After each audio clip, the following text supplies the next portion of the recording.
gumawa ng mapanirat.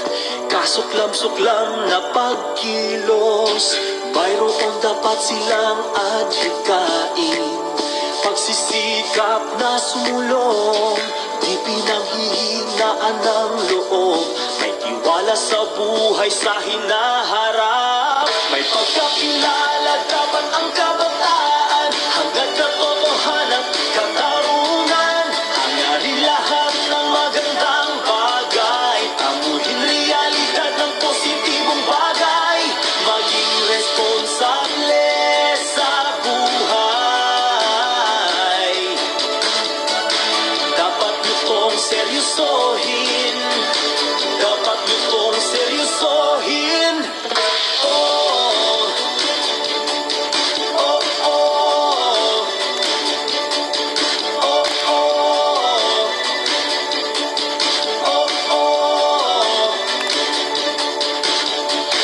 Magpatuloy ang kabataan sa katotohanan para gumugol sa Diyos. Di dapat sila magkulang nito, ni magkimkim ng kasinungaling at kasamaan.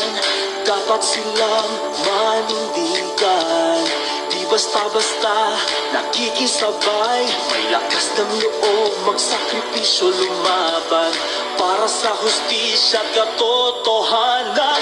May pagkakilala dapat ang kabataan, hanggang katotohanan, katarungan. Hangarin lahat ng magandang bagay, amuhin realidad ng positibong bagay.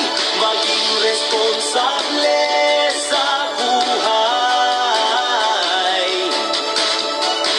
Dapat nitong seryosohin, dapat nitong seryosohin.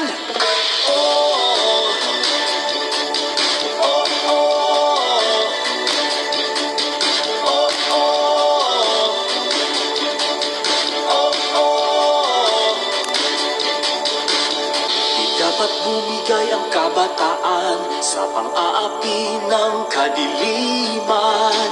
Dapat may lakas loob silang baguhin ang kahulugan ng mga buhay nila.